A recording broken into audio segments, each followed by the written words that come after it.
And I think that is very much positive. I've gained more knowledge now on the research platforms and how I should approach my research. How do I know that it's secure for me to proceed to research? And I think that has been very impactful. And since I joined the course, there has been much of a difference in the way in which I approach my research, and also how I recognize my knowledge in relation to my approach to legislations and how I look at this enactment. So awesome. Thank you very much. Thank you. Thank you very much. So far we have 14 people on the call. Can we just have one more feedback from a participant from Lesotho? So I would want a second person to share your honest opinion by way of feedback to us as to whether this course has been helpful to you so far. This is just week 2. We still have 10 more weeks to go. But we want to know, from what you have heard in these 2 weeks, basically 10 days, has there been a seed sown in you? Have you learned something new? Have you unlearned what wrong thing you used to know, basically about legislative drafting? Let's just have one more contributor do that in 2 minutes, and we will dive straight into today's class. Thank you. My hand has been up. Okay, please go ahead. Thank you. Okay. At first, I think I didn't have interest in this course. For one simple reason, because the lawmaking is business of my least favorite people up there in Parliament. So I really didn't care about what they are doing, because yeah, I don't like those people very much. So then I attended this course simply to say, hey, look, I haven't been attending courses in a while. Maybe I should join this course and learn something new. And then when I joined the course, then I found that it is very helpful, in the sense that I got to appreciate the law-making process, which is something that I didn't bother myself to know at first. So I think I also got to appreciate that why certain things are being done. For example, our laws in Lesotho, old laws, are written in a rigid manner that is hard to comprehend. But our laws nowadays have changed, and they are written in a much simpler manner. They are even a lay person can comprehend them. So as a lawyer, I thought, maybe these people, this parliament, more like plain language. Sorry? No, carry on. He just said plain language is used in writing laws so that anyone can understand. Yes. So before joining this course, I thought like the old laws were made by the British. So I thought, oh yeah, those guys know how to draft laws. A law has to be proper. It has to be.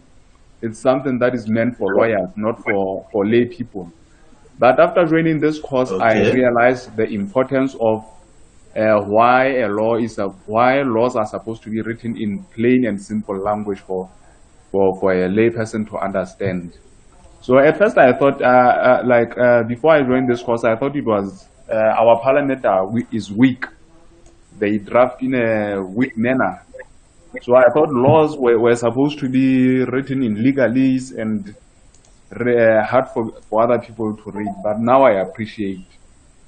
So I personally think this course is very helpful for us.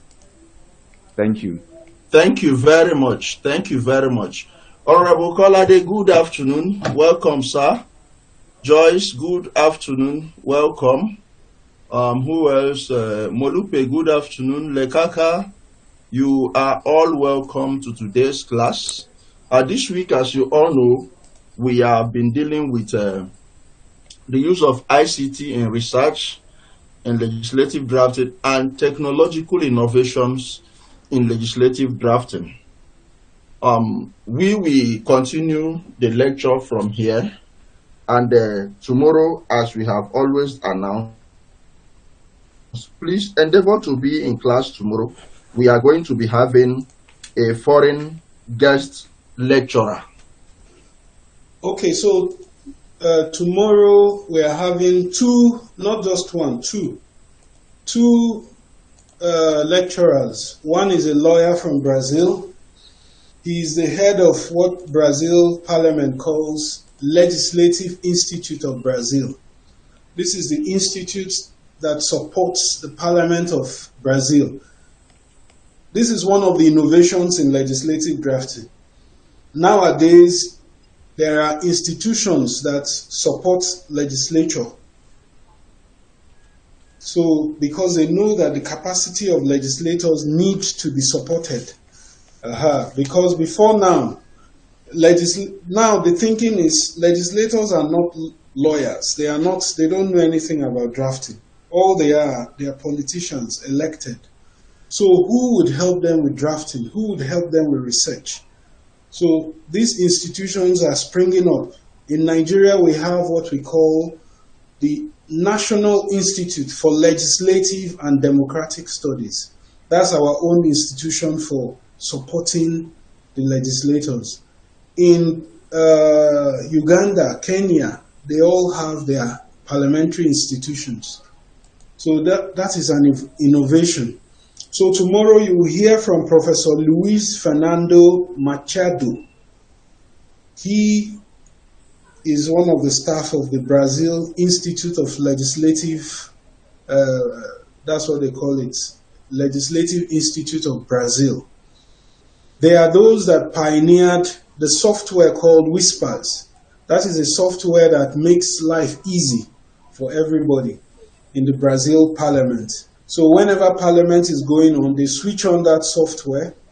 All the statements, all the debates that goes on in the Parliament of Brazil is translated into written text, which is put on the website of the Parliament of Brazil and also stored digitally. Because whenever there is a court case, if you want to know what was the reason behind any law, you have to look at the Hansard. There's a document called Hansard.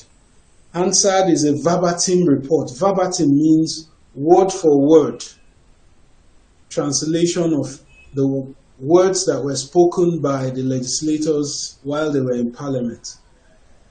There's a case law, we'll still come across it, but let me type it here. Any lawyer in the Commonwealth, you need to know this case law. Pepper versus Hart. Pepper versus Hart. The case law, that law says that whenever the wordings of any legislation is ambiguous means you cannot understand what it's saying, resort has to be made to the Hansard. Hansard is spelled Hansard. Hansard is the document where all the word-for-word debates, when the law is being passed, all that debates, there's a document where it's stored. It's called the Hansard. So whenever the wordings of any law are ambiguous, the court says you must resort to the Hansard to know what is the intention, what were they trying to pass. So this is a modern approach to legislative drafting. Attention is given to the Hansard. So tomorrow you will hear how Brazil has made so much efforts. Then, apart from Professor Luis Fernando, there's another gentleman, Luis Kimad.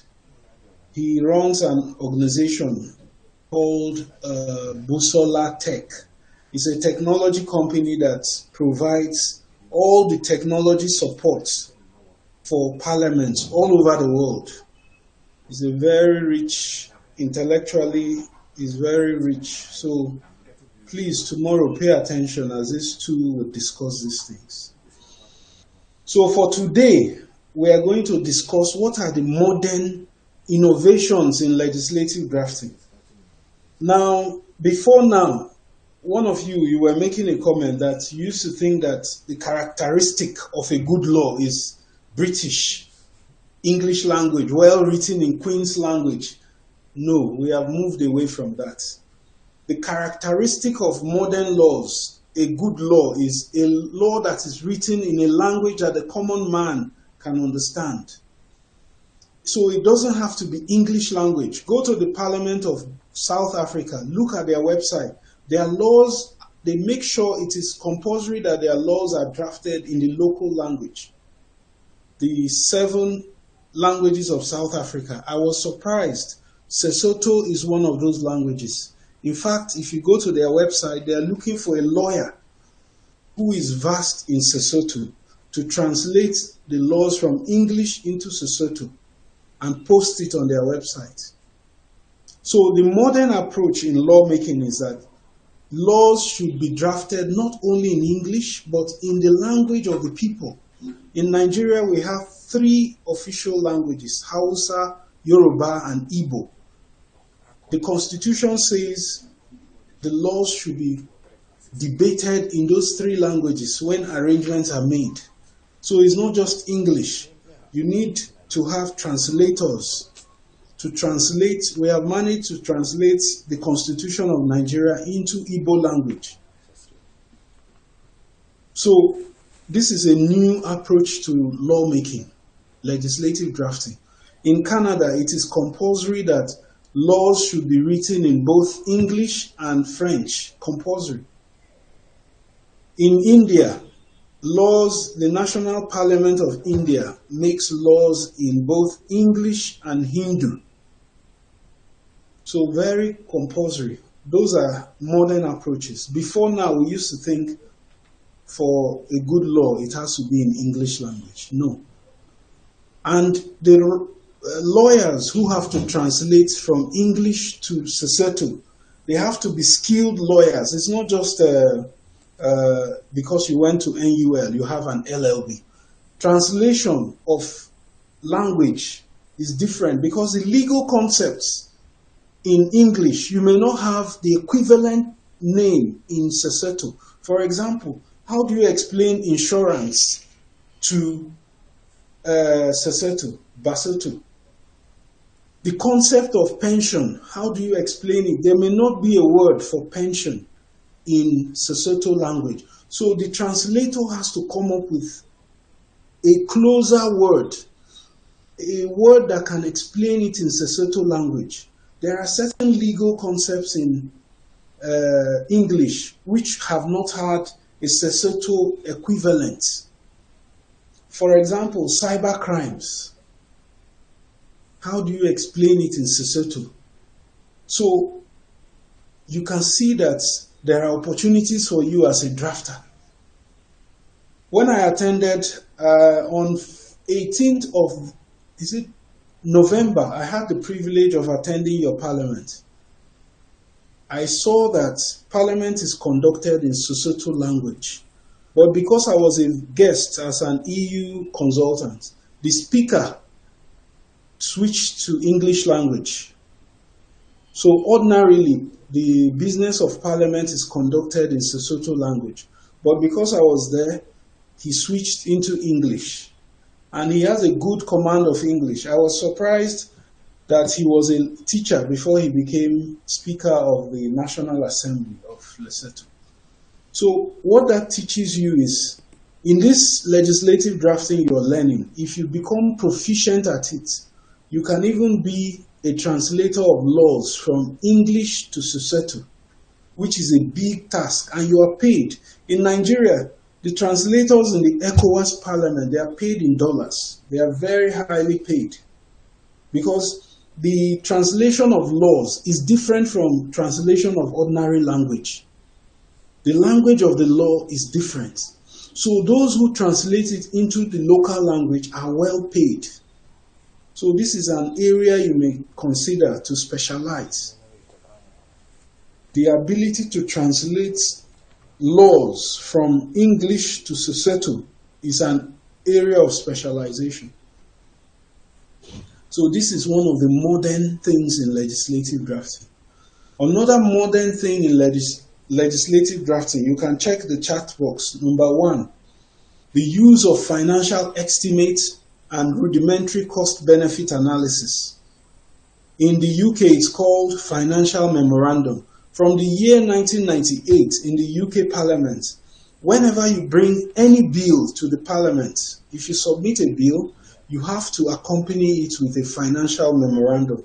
Financial memorandum means what will be the cost of implementing this law. You have to tell the Parliament, because that's how, during debates, that's how they know whether this law is beneficial for the United Kingdom or it's not beneficial. So as a drafter in the UK, you don't just write the law. You must also write a financial memorandum, which shows a simple cost-benefit analysis. What will be the cost on one hand? What will be the benefit on the other hand? So the lawmaker would compare the costs and the benefits. If the benefits are more than the costs, then they will pass the law.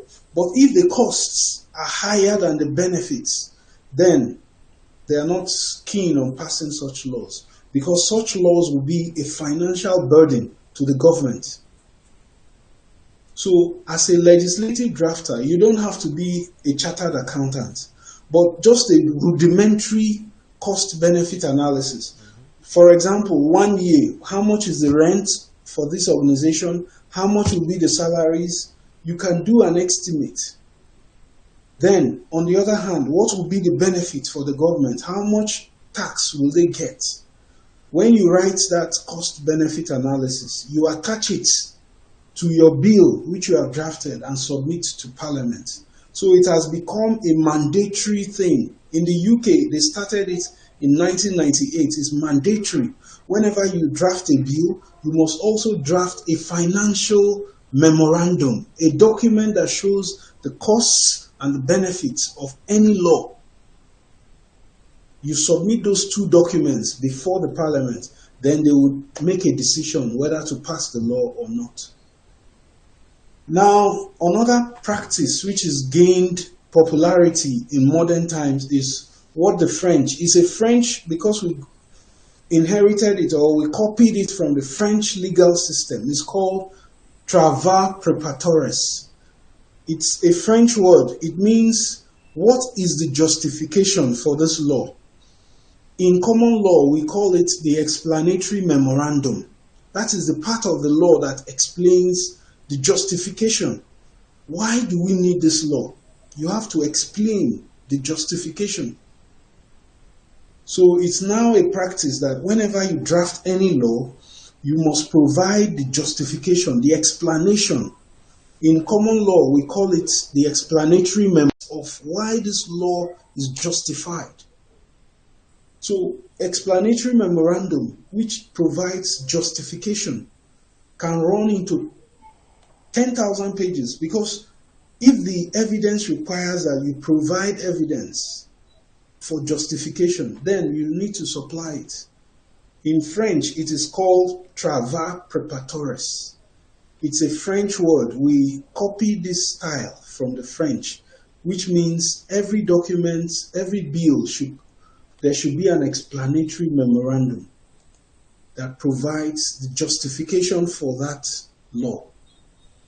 Then we have the third one is the mandatory holding of consultations. It's now mandatory in Europe, in the whole of Europe. You cannot pass a law without showing a document called consultations. Consultations mean before you pass a law, you need to go to the beneficiaries, proposed citizens who would be beneficiaries of that law. You need to ask them questions. How would this law impact you? Do you like this law? When you finish your consultations, you're supposed to bind all the consultation documents and attach it to the law. So what they do is called regulatory impact assessment. Impact assessment. Before you pass a law, you need to go to the citizens, undertake consultations, find out, out of 100 citizens, if 60% support that law, then you attach it to the bill you have drafted and lay it before Parliament. Parliament will see it and it will guide them when they make the decision whether to pass that law or not. So this is a modern practice. Mandatory is a mandatory requirement that you must hold consultations. In Nigeria, we call them public hearings. In Lesotho, I have seen in the newspaper where the lawmakers will leave Maseru, their parliament. They will travel to the districts to hold public consultations on a law that they are passing to know whether the citizens support that law or not. That is consultation. It's mandatory. It has become a mandatory part of legislative drafting. Because when you draft a bill, you don't just send only the bill to the parliament. You also use supporting documents such as the consultation documents. It shows whether you went around the 10 districts to find out whether all of them were in support. Out of the 10 districts, at least 6 of them should say, yes, we support this law. This law would be good. It will have a good impact on us. So what you are doing is called regulatory impact assessment. Before you pass a law, you must carry out consultations. Now, another practice that is now common in legislative drafting is called legislative impact assessment. After a law has been passed, you have to carry out an impact assessment to find out what has been the impact of this law on the citizens. Is it positive? Is it negative? So in different countries, you have different time periods they carry out this assessment. In common law jurisdictions, every 5 years, they carry out what they call legislative or law review. Then every 10 years, they carry out what they call law reform. So each jurisdiction decides how frequent you examine your laws. In common law, the general rule is that every 5 years you undertake law review. Then every 10 years you undertake law reform. That's the general rule. But nothing stops you from carrying out these tasks before 5 years. But it has become a practice in legislative drafting. One of the topics in this our 12-week course is law reform, law review. So you know the skills, how a legislative drafter can undertake law review and law reform. So these are modern practices in legislative drafting. Then we also have, Ebenezer has spoken about this, bill analysis, bill scrutiny. Bill analysis is before you even draft a bill, you have to look at, you have to carry out an analysis to know whether do you even require a bill to be drafted. That is bill analysis. Bill scrutiny means after you have drafted the bill, you need to scrutinize the bill to know whether it's in compliance with the Constitution and other laws of Lesotho.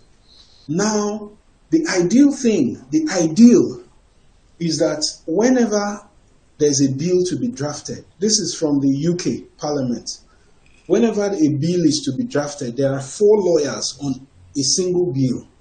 4 lawyers, 2 of those lawyers are drafters, 2 of those lawyers are called checkers. These 2 other lawyers are the ones who do bill scrutiny. Scrutiny means to examine a bill that has been drafted to know whether it meets all the requirements. So that is bill scrutiny. Bill analysis is what you do before you draft a bill. A bill analysis will tell you whether you even need a bill. So these are 2 things that drafters now do. The office I work for, my full-time employment at the National Institute for Legislative Studies, whenever we receive requests from legislators to draft a bill, before we even draft any bill, we do a bill analysis. That will tell us whether we can achieve the objectives of the legislator without drafting a bill. Now, after the bill is drafted, another document is called bill scrutiny, to know whether the bill that you have drafted meets all the constitutional requirements, the legal requirements. That's bill scrutiny.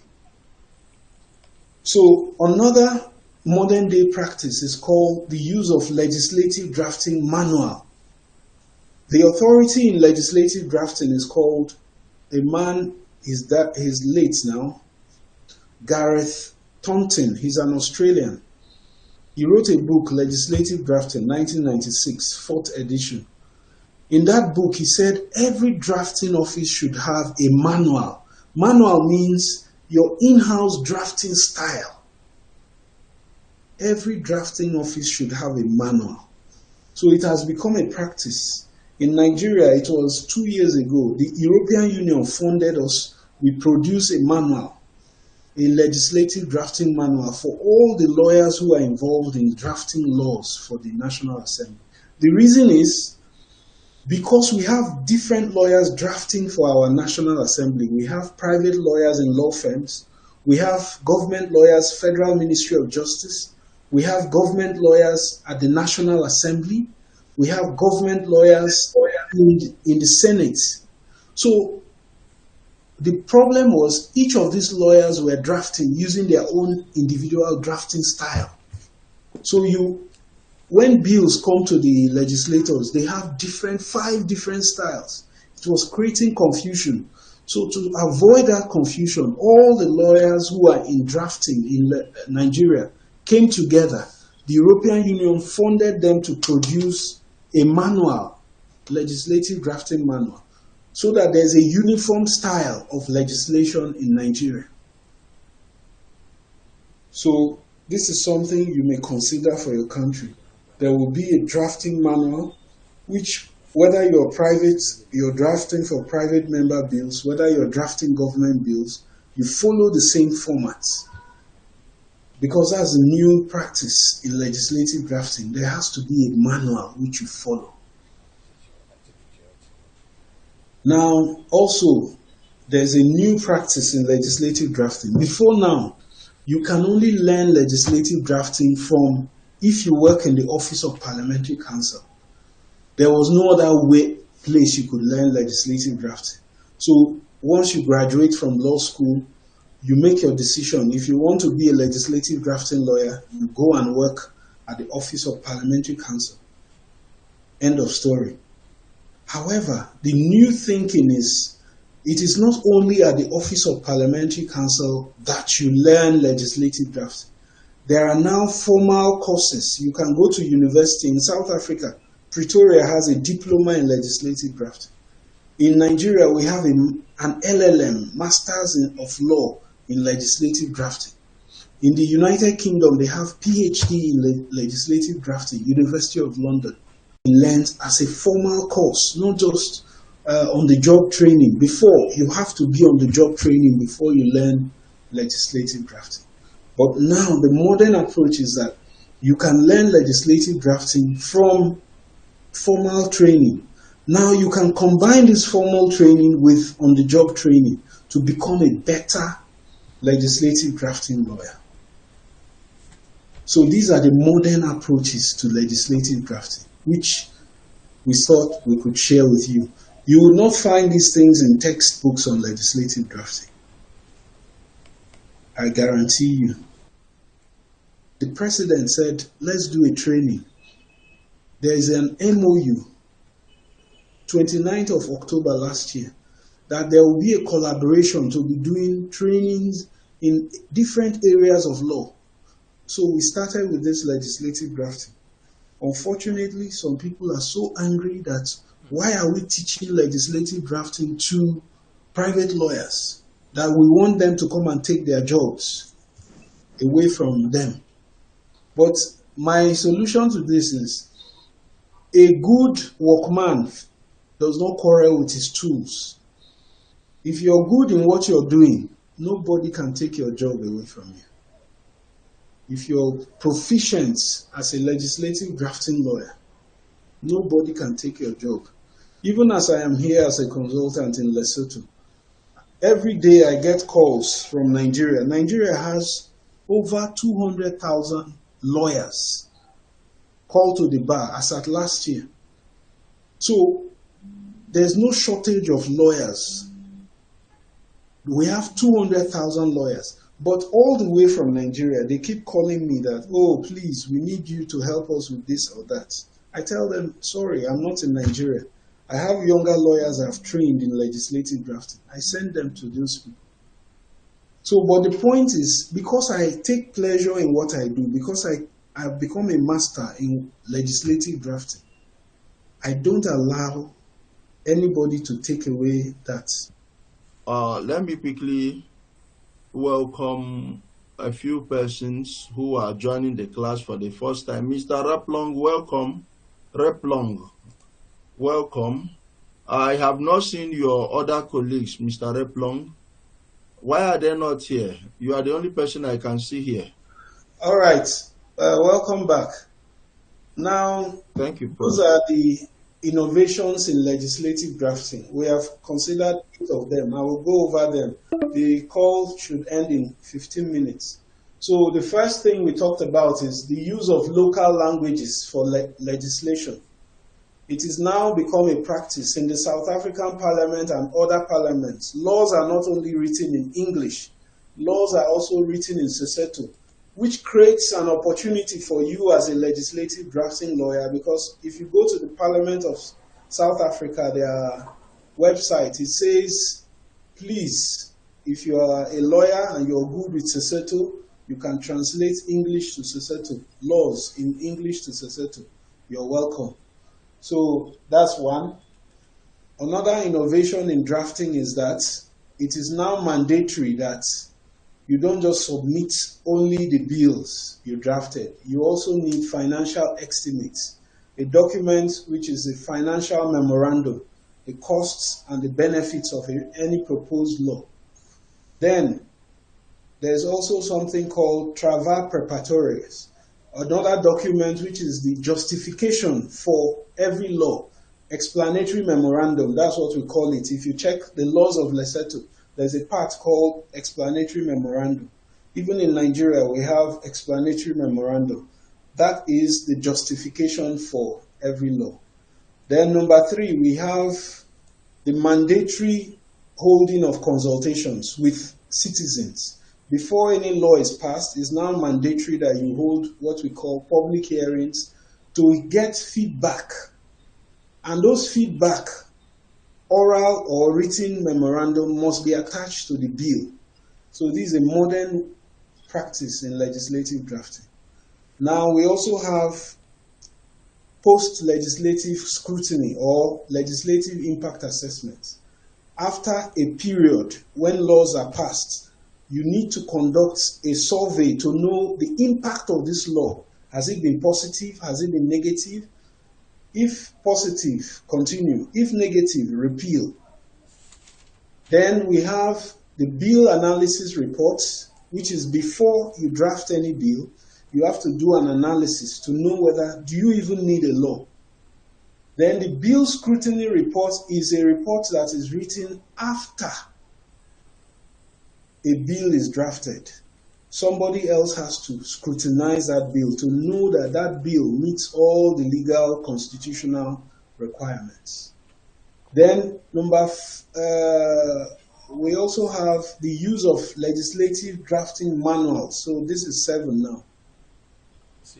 Every legislative drafting office in every country, they have a format that laws should follow. So it has become a practice. Then, finally, the use of formal training in legislative drafting. Before now, there was no formal training. If you wanted to learn legislative drafting, you joined the Office of Parliamentary Counsel. That was the only way, one and only way to learn legislative drafting. However, now you can learn legislative drafting by going to a university. There are formal trainings, structured curriculum. They teach you legislative drafting. Now, when you combine the formal training in legislative drafting with the on-the-job training, by the time you combine the two, you become a better legislative drafting lawyer. So this is the summary of today's lecture. If there's any questions, we have just 12 minutes before we end it today. Thank you.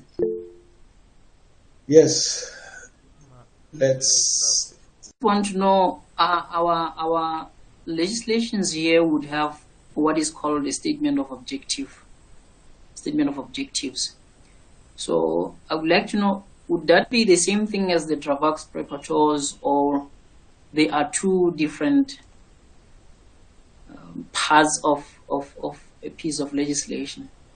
There should be a separate Travaux Preparatoires, and then there should be this statement of objective part which will appear on the bill.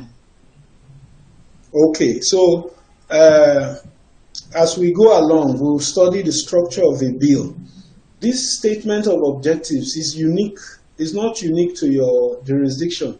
In France, they call it chapeau, or the purpose clause, the purpose of this law.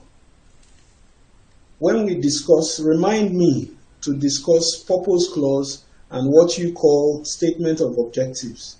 Ideally, common law jurisdictions do not use purpose clause. It's a civil law tradition inherited from France.